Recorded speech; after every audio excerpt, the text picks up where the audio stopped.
Ayun, what's up sa ating mga brother. For today's video nga pala mga brother ay susubukan natin yung ring nabili natin sa Shopee na Philips LED para sa ating Mio Sporty, no? Kung mapapansin nyo naman mga brother, napakaliwanag ng ating ilaw, nakakahiya naman sa mga kasalubong. Kaya papalitan natin itong papalitan natin mga brother ay pinagawa natin dati. At yan yung ilaw na may motor. Kaya medyo matakaw siya sa kuryente, kaya papalitan ulit natin ng stock na bumbilya, stock na ilaw pero LED. Papalitan natin LED. Are, bumili ulit tayo ng socket para dito sa Mio Sporty natin mga brother, no? Kita nyo naman, nakakasilaw nga ang ilaw nito. Kaya susubukan natin mga brother palitan. Kakailanganin lang natin mga brother itong Phillips screw, itong positive. Tatanggalin natin yung apat na sulok nito. Bale, 4 na bolt lang ito mga brother, no? Ito sa Mio Sporty natin version 2021. Patayin muna natin. Ayun, 4 na tornilyo lang yan pag magpapalit tayo ng bumbilya. Ito nasa leeg.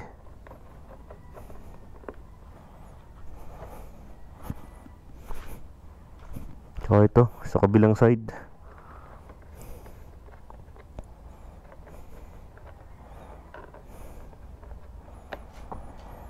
Yan, pag natanggal na natin itong 4 na to, matatanggal na natin itong pinaka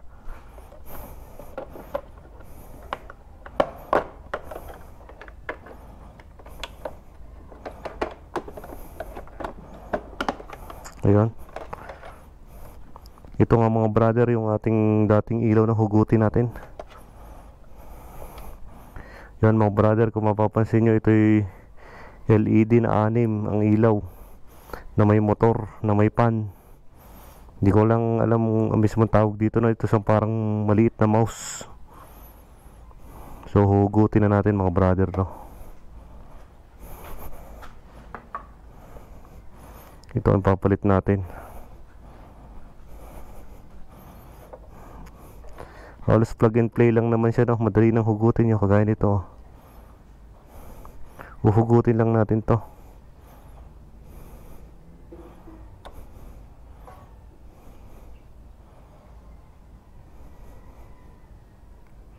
Yan.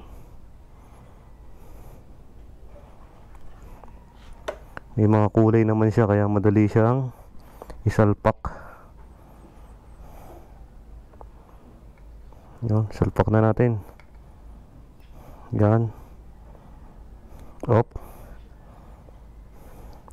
Balik natin yung protection. Tapos sa black ay black. Color coding naman siya.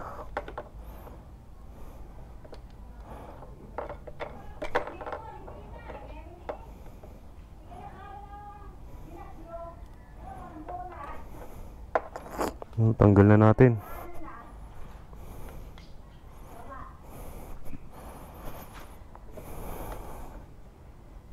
Sundin lang natin yung kulay ng mga wire dito.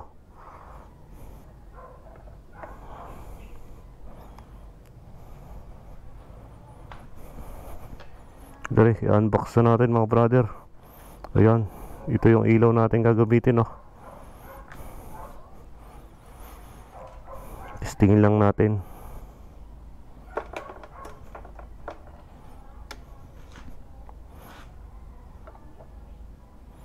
Yun, may ilaw nga siya, oh.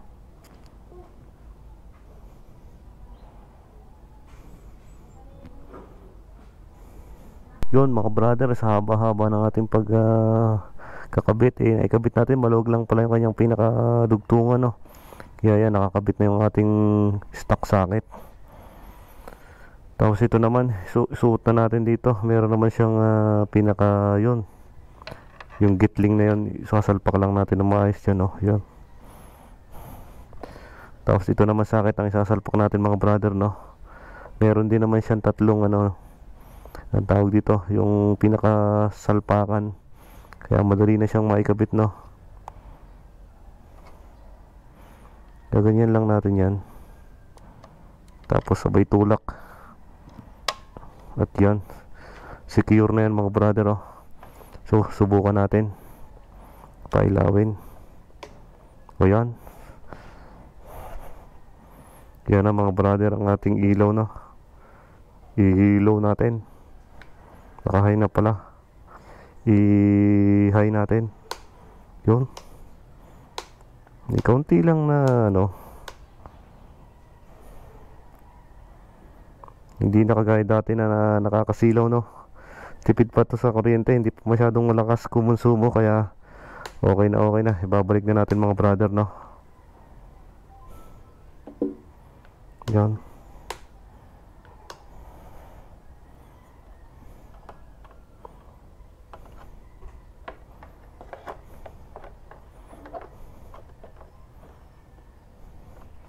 Ibabalik na natin mga brother.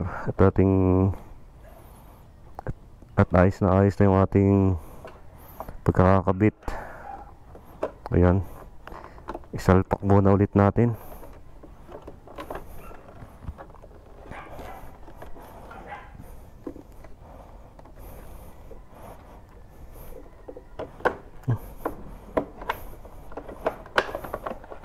Yan. Okay, naisalpak na natin. Yan.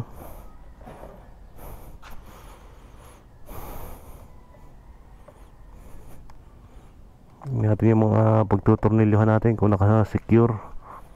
Yan. Yan. So ibabalik na natin ang tornilyo.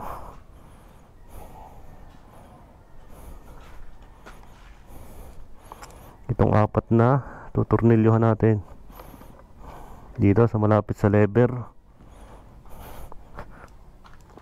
dito sa leeg. Yan.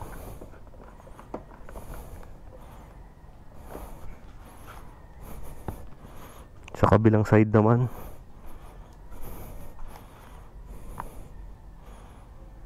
Ito.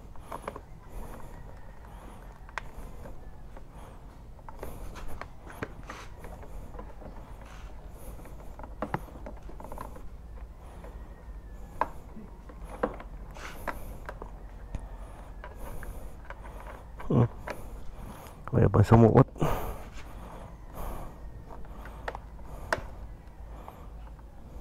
Yun.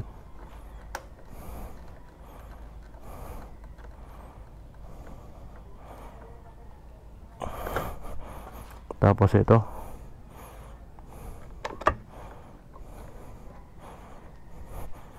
At yun na mga brother, tapos ng ating pagpapalit. Napakabilis, no? Yan. Hindi na ganun nakakasilaw ang ilaw niya.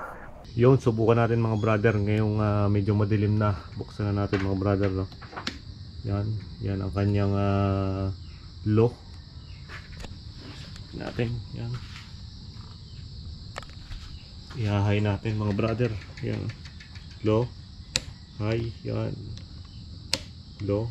High. Yan mga brother. Yan ang ating Philips LED light. Maraming salamat sa mga nanood mga brother, and keep safe palagi sa atin.